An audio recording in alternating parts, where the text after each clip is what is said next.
programa Ayudándote a Emprender, conducido por la abogada Evelyn Mamani, está al aire gracias a Radio Deseo 103.3 FM y Humalao.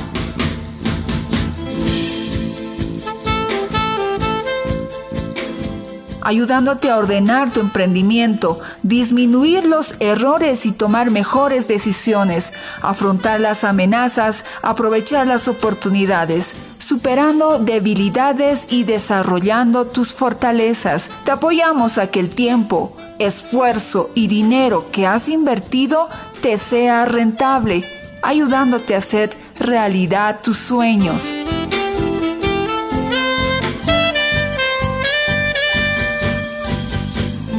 Ayudándote a emprender. Muy bien, ¿cómo están, queridos oyentes, oyentas? Bien, estamos en nuestro segundo programa de Ayudándote a Emprender. El día de hoy vamos a hablar sobre la psicología de las personas en la empresa. Bueno, el título tal vez es un poco académico, pero lo vamos a poner así. Cuando uno es emprendedor, en el proceso requiere tener estabilidad emocional, estabilidad en sus pensamientos, estabilidad en nuestro entorno, porque muchas de estos elementos pueden influirnos a tomar buenas o malas decisiones, a continuar o no con nuestro emprendimiento. Para tocar este tema hemos invitado a un experto una persona que ha trabajado precisamente con emprendedoras mujeres en el Alto y sabe, no solo mujeres, varones también, sabe perfectamente cuáles son las necesidades de un emprendedor. Como estamos en este tiempo de pandemia, todas nos estamos buscando cómo sobrevivir a este golpe económico que hemos recibido. ¿Qué hacemos? ¿Qué estabilidad? ¿Qué debemos hacer? ¿Qué consejo podemos recibir de un experto, de un psicólogo que nos ayude a estar estables? Estamos el día de hoy con Miguel Ángel Paredes Ruiz. Él es experto en terapia y orientación familiar sistémica. También es experto en educación para la sexualidad, en comunicación y no violencia, en comunicación y desarrollo sostenible. Él ha sido comunicador y es psicólogo también. Es una persona que ha trabajado bastante con varios grupos de emprendedores, tanto en el Alto como en la ciudad de La Paz. Miguel, muchas gracias por acompañarnos y aceptar venir a este programa dirigido a emprendedores que están en este proceso tan difícil hoy por hoy. ¿Cómo están todos y todas? Muchas gracias, Evelyn, por la invitación. En realidad este no es un tema que nos apasiona, que lo hemos ido trabajando en diversas instituciones, sobre todo con la Fundación Ser Familia, quienes están dedicados a poder hacer justamente este trabajo en el Alto, en Viacha, en Achocalla, en varios lugares, en una de las ramas que es el apoyar sobre todo a la mujer emprendedora, y en lo que vayamos charlando vamos a decir por qué sobre todo a la mujer. Vamos a hacer ese importante destacar, digamos, aquello, ¿no? Pero nos gusta este tema, sí. Muy bien. Sabes, Miguel, en algún momento cuando yo estaba en proceso de alguno de mis emprendimientos, considero que he tenido la suerte de tener algunos mentores. Uno de ellos me decía, pero Evelyn, lo fundamental es que tengas actitud, mejora tu actitud. Te pregunto, Miguel, ¿qué es actitud? ¿A qué se refería él cuando me decía ten actitud? ¿Qué es actitud? Sí, justamente es una palabra con la que quería terminar toda la... Me he adelantado. No, pero está bien, porque realmente todo el proceso precisa de aquello que es actitud. Y uno dice, pero sí, algunos emprendedores dicen, yo tengo actitud, pero me va mal, no puedo hacer esto, lo otro. Claro, va casado por muchas otras cosas que en el entorno, y ustedes bien lo van a desarrollar en los programas, y me encanta eso, que viene todo desde el punto de vista económico, desde el punto de vista organizacional, de marketing, de planificación. Pero hoy día lo que me gusta que nos convoquen, me lo has dicho yo, en realidad mi primera profesión es comunicación, pero nos hemos especializado en lo que es la sistémica, ¿no? Ya. La sistémica familiar, que es base importante lo vamos a ir viendo en el emprendimiento. Pero como te digo, sí, la actitud. Ahora veremos viendo qué actitud. ¿Qué actitud debe tomar un emprendedor en estos momentos de la pandemia? ¿Cuál debe ser esa actitud? Evidentemente es bien difícil aquello plantearnos porque nos viene dos problemas grandes, ¿no? Uno es el económico, que evidentemente, y no le echamos solamente la culpa a la cuarentena, al encierro. Viene de una crisis ya, de una crisis empresarial que viene de mucho más atrás y se ahonda con la cuarentena en la que tenemos que estar obligados a encerrarnos todos. Y en cierto momento, sobre todo en la primera ola, ha habido una incertidumbre, es decir, eso no es como es un mal totalmente invisible el virus. Decía, ¿por qué nos vamos a encerrar? Claro. Yo tengo que salir a vender, yo tengo que salir a ganarme el pan del día a día, y tienen razón. Claro. Entonces nos ha descolocado y decir, ¿qué hacer? Tú preguntas, ¿qué hacer? Evidentemente, muchos emprendedores han podido salvar, digamos, no todos han podido ahorrar, imposible. El emprendedor generalmente está viviendo al día y tiene un margen de ahorro muy, muy escaso. Y que además lo invierte cada día, y no lo invierte en el mismo negocio, lo invierte en su familia, en sus hijos. Entonces es ahí donde se ha visto con que, ¿qué hago ahora? Vuelvo a decir, algunos emprendedores que han podido ahorrar, otros se han tenido que comer su capital. Oh, sí, muchos. Otros han tenido que cerrar, lastimosamente. Otros sí han emigrado, y esto creo que es el aprendizaje más valioso que hemos visto, es el emigrar. Y me dirás, ¿qué es emigrar? El alma de emprendedor, la actitud de emprendedor es que a veces, evidentemente, lo que se aconseja es emprender con tu talento, ¿no es cierto? Pues si tú sabes tejer, digamos, a crochet, entonces haces tu emprendimiento y empiezas con todo lo demás, con todos los demás factores para poder desarrollar un emprendimiento, pero está en base a tu talento, porque tú lo manejas, eres lo que sabes, eres lo que te gusta y amas. Pero cuando digo emigrar, por ejemplo, gente que tenía que salir a la calle a tener que vender, ha tenido que emigrar desde hacer, por ejemplo, bueno, ahora haré tortas en mi casa. Y un poco el delivery, por ejemplo, es una palabra inglesa, pero que en realidad es el entrega a domicilio, el pedido a domicilio, que ya existía, pero ha pasado a un primer plano. Y claro, evidentemente no estoy hablando de grandes empresas que distribuyen, sino he visto emprendedores que han realizado entrega a domicilio con sus propios familiares, ¿no? En bicicleta, claro. He visto en alto, con motoneta o a pie. Entonces es un recurso bueno que se ha utilizado para poder seguir vivos con tu emprendimiento o con el emigrado, que digo, ¿no? Es decir, has tomado otro emprendimiento. También se ha saturado el mercado, ¿no? Se ha saturado, por ejemplo, con el tema de comida, ¿no? Todo el mundo ofrecía comida, etcétera. Y claro, puedes tener tu nicho, tu mercado de clientes, que llamamos en marketing, pero había que mantenerlos, había que desarrollar los otros factores como son la promoción, la publicidad, y en eso creo que las redes han jugado un papel muy importante, porque hay que saberlas usar, y eso vamos a hablar en otro momento, pero han hecho publicidad en redes, con los amigos, etc. Una de las actitudes, decíamos que el ahorro es casi imposible, ¿no? Pero sin embargo había que tomar otra actitud, era la de el ahorro en el otro sentido, el de rebajar costos, sin bajar la calidad. Eso siempre mantenemos con nuestros emprendedores, les decimos, no bajes la calidad.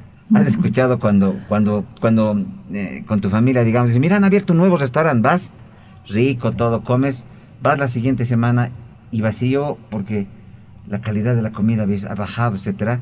Cuando mal pensamos y decimos, ya estoy ganando bien, y empieza a bajar la calidad de la comida, o la cantidad, sobre todo la calidad. Le pongo otros, se llama ingredientes, menos ingredientes, algo así. O más agua a la sopa. Más agua a la sopa. Sí. Y voy perdiendo mis clientes, ¿no? Claro. A lo que me refiero yo es bajar costos, es ver cuáles son los gastos innecesarios. Lastimosamente, algunos emprendedores que daban empleo a 1 o 2 personas han tenido que despedirlas. Pero los emprendedores que han podido estar solos Bueno, dicen, ¿ahora qué hago? Bueno, voy a usar este tipo de productos, voy a dar menos cantidad, pero la calidad la voy a mantener. Ya no voy a dar este envase, voy a ahorrar envases, voy a reciclar. Es decir, muchas cosas. Yo diría que acompañada la palabra actitud es la palabra creatividad. Y la creatividad, ¿definiremos creatividad? Puede ser. Claro que para sí. los ¿Qué amigos. es creatividad para un emprendedor? Creatividad no es la del artista que tiene que producir. En este caso, creatividad para el emprendedor es lo que diría algún autor, creo que era Naturama, era que decía, es encontrar varias respuestas a un problema y no quedarte en el problema. Uh-huh. Si te quedas en el problema, ¿qué hago? Estoy aquí, mira, y te sigues pensando en el problema, nunca vas a poder salir. Entonces tienes que buscar varias soluciones, ¿no? Alguien en chiste decía, no, hay personas que tienen varios problemas para una solución, y tienen que ser al revés, varias soluciones para un solo problema. Ya. Entonces ahí es donde te planteas, ¿no? ¿Qué voy a hacer? No son recetas por si acaso, lo que estamos dando son reflexiones que hemos ido viendo de lo que es la realidad de la gente que está emprendiendo, ¿no? Es eso. Serenidad, entonces, serenidad ante el problema, porque muchos emprendedores han entrado en desesperación y han tomado negocios precisamente en este tiempo de pandemia y no les ha ido muy bien. Pero serenidad, ver el problema. Me lees la mente, creo. El próximo punto aquí en mi chanchullo está que decir, ya. El nivel emocional que ahora queremos hablar en este programa. Perdemos el control y la cabeza, es decir, más o menos como cuando estamos enamorados, ¿no? Perdemos la cabeza, el control. Ah, ya. Igualito nos viene la ansiedad, el miedo. Así porque, es. Claro, el virus nos ha metido miedo también. La incertidumbre de lo que te decía, de la falta de información. Después el ver que el virus estaba avanzando y luego el otro miedo al que no teníamos con qué sustentar a nuestra familia y estamos con el emprendimiento ahí parado. Después, perdemos el control y nos viene la ansiedad y lo que es justamente lo contrario de la actitud y de la creatividad que hemos dicho, lo dibujaremos así. Lo contrario, ¿no? El estrés. La desesperación. Muchos hemos entrado en desesperación. ¿Definamos estrés? ¿Qué es estrés? Es una palabra bien famosa, no escuchamos en todas. Usted está estresado, es que los emprendedores están estresados. De moda está. Sí, estrés. ¿Qué es estrés? Vamos a ver, lo vamos a explicar bien facilito. El estrés es cuando la persona se enfoca ya sea en el pasado o en el futuro y no en el presente.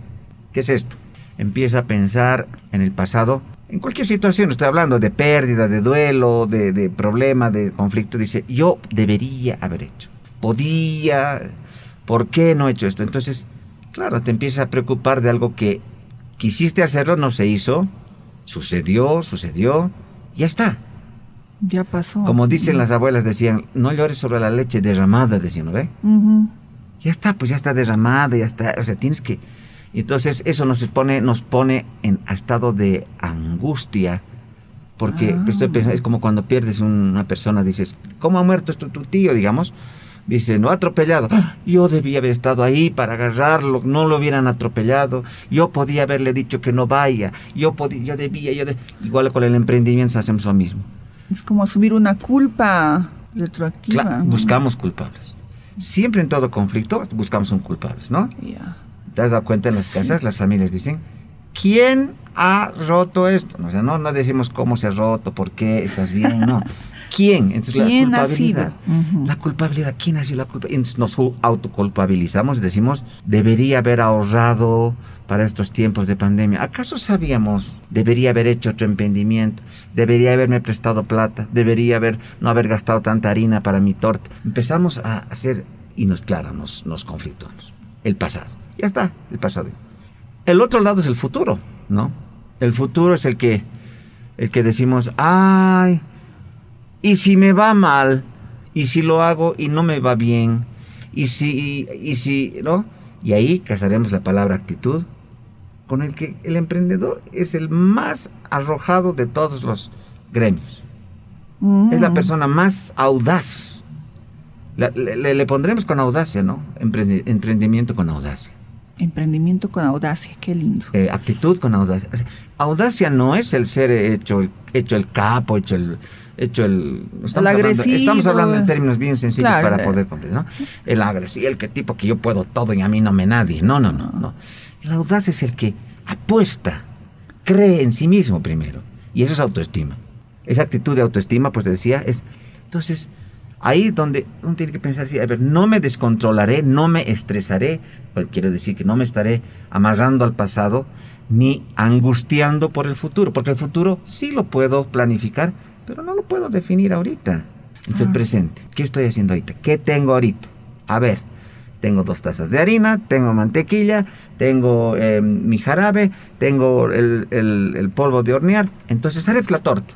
No diré, no, voy a hacer un día una torta de novia. No, o sea, lo que tengo, ingredientes, lo uso. Y así ese mismo concepto lo traslado a mi emprendimiento. Es decir, ¿qué tengo ahorita? Pensar y actuar en el presente para ver ese futuro. Es verdad, muchos emprendedores, tal vez no muchos, ¿no? Muy conflictuados en el qué podría pasar y al final no se animan a emprender o implementar su pasión.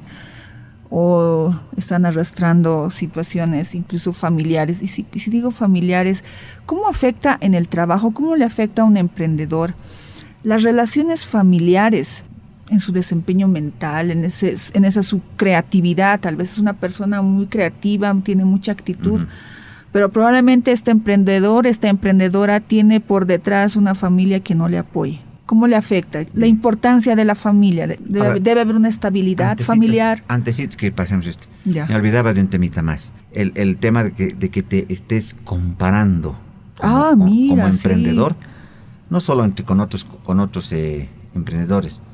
Sobre todo que te hagas la puñalada en tu pecho comparándote con las empresas grandes. Ay, las empresas grandes, que no sé qué. Las empresas grandes tienen grandes capitales, tienen otros fines, tienen otros lucros, tienen otra distribución, etcétera, etcétera, etcétera. El nivel de emprendedor tiene algo real que incluso ha sido ventaja en esta pandemia, el ser emprendedor propio y no depender mucho. Las grandes empresas tienen grandes problemas también. Oh, sí, con los trabajadores. Claro, trabajadores. Hay grandes problemas laborales. Ese era el último punto que te iba a decir del anterior. Con tu pregunta ahora, mira que es evidentemente justamente lo que trabajamos aquí en la Fundación Ser Familia. Hemos estado no ofreciendo solamente viabilizar proyectos para créditos o tratar de que el emprendedor haga bien su plan de negocios, que es importante, sí. Claro. Su plan de negocios, sabemos eso, seguramente lo vas a tratar. Lo vamos a tratar, estimados. Claro. Plan de negocios, cómo hacer mi planificación, cuánto va a ser mi capital, toda la parte estratégica, sí, está bien. Pero hemos estado apoyando a familias porque los emprendimientos son familiares y estamos en condiciones de afirmarlo con todas sus letras en letrero neón grande. Los emprendimientos son familiares. Y ahora te explico. Hay mucha gente que decía, no, mi mamá, sí, mi mamá vende rellenos de papa en el mercado. Y vos, no sé, ¿cómo hacen? No sé, por ahí creo que está supuesto, dice un hijo. El marido dice, así pues, a veces sí, a veces sale, a veces no sé bien qué está haciendo, pero ahí vende. O sea, un total aislamiento. En esto que se han dado cuenta que estoy hablando de que la señora es una emprendedora que vende rellenos de papa. Ese es un emprendimiento. Y dirán, no, pues ese es el emprendimiento de la Justina, ¿qué nos importa a nosotros? Y bueno, entonces ahí hay que cambiar el chip, la mentalidad. Porque todo emprendimiento es familiar. Participe o no la familia. Y aquí... Atención, escuchen, grábenselo bien. Una cosa es que sea un negocio familiar que todos participen, que he visto muchos hermosos negocios. A ver, seguiremos con el ejemplo de los rellenos. Muy bien. La mamá prepara los rellenos, los hijitos pelan, no sé, las papas, las pican la carne, el marido alista las ollas, todo están organizados, ¿no? En la mañana sacan el carrito, las ollas, todo, salen, etcétera, y uno de los hijos va y acompaña, el papá se queda a cuidar las guaguas, después el papá viene a reemplazar a la mamá. Es decir, hay una dinámica en torno al emprendimiento de la familia. Pero hay otros que, como tú dices, el papá, digamos, trabaja, albañil, en el caso que te estoy diciendo. El papá trabaja de albañil, la mamá con los rellenos, Los hijitos estudiaban. El calvario de la mamá todos los días, ya pues hijos, ayúdame, ven, tengo que hacer, tengo que llevar los rellenos, se me van a arruinar. Todo un ruego de la señora para hacerles entender de que necesitaban eso. Y claro, pero a la hora de gastar estaban todos. Sí, ocurre en muchas familias, sí. ¿No? A la hora de gastar están todos. Mamá, necesito para mis útiles. Mamá me ha pedido... Necesito un nuevo celular. Imagínate, menos. La señora sacrificando. Claro. Entonces ahí es donde justamente y el marido, el papel del marido también. No quiero yo satanizar nada, pero en algunos casos no es nada provechoso ni aportativo. O sea, es más bien en contra a veces del emprendimiento, porque llegan y dicen, ¿por qué estás perdiendo el tiempo yendo a comprar? ¿Por qué no miras a las guaguas? Yo voy a trabajo. Cuando a fin de mes le dice la plata y dice, le he gastado, no tengo, el marido, ¿no? Ajá. Y claro, y a las guaguas hay que darles, porque los profesores te piden útiles, hay que mandar su recreo, hay que pagar la luz, hay que pagar un montón de cosas que ahora hay que pagar el wifi en la casa, comprar wifi, la computadora que sea la mejor posible y todos. Muchos clases, están sufriendo en conseguirlo, pero es una demanda fuerte. Claro, entonces como lo que te estoy pintando un panorama que parecería negro, pero es más o menos el 80% de las mujeres emprendedoras que lo pasan en este país. Así es. El luchar contra la familia para posicionar primero su emprendimiento, es decirles, y no se da cuenta la familia de que ese emprendimiento está aportando el 100%, porque por ahí el trabajo del marido puede ser bueno. Ahora he visto también que evidentemente hay maridos sin trabajo y ni así apoyaban al emprendimiento de la mujer, porque decían, no, ¿cómo yo me voy a meter a eso? Eso es de mi mujer, yo no voy a hacer el machismo, ¿no? Así es. El concepto machista de decir, la mujer hace esas macanas y yo, ¿cómo voy a hacerlo? Sí. Y uno de los aprendizajes de la pandemia que nos ha traído es que hemos visto arquitectos que no podían trabajar, estaban con delivery en bicicleta o en motocicleta, de taxistas haciendo cosas. Es decir, el trabajo no denigra. Claro. Pero el machismo es el que les impone, el patriarcalismo, todo eso es lo que manejamos como que ha ido fundiendo a las familias y esforzándolas más a las mujeres en lo que es la doble jornada, en lo que es el trabajo de hogar sacrificado, etcétera, etcétera, etcétera. Entonces, vuelvo a decirte, no quiero presentar un panorama feo, pero es una realidad que estamos viviendo. Entonces la conclusión sería, tenemos que tomar medidas para entender que un emprendimiento es muy importante para una familia, y eso nos está enseñando la pandemia. Cuando el marido no podía salir o la mujer no podía salir a trabajar afuera, el emprendimiento les ha salvado para ganar 10, 15 pesitos por día, por lo menos. El programa Ayudándote a Emprender, conducido por la abogada Evelyn Mamani, está al aire gracias a Radio Deseo 103.3 FM y Humalao. Ayudándote a Emprender.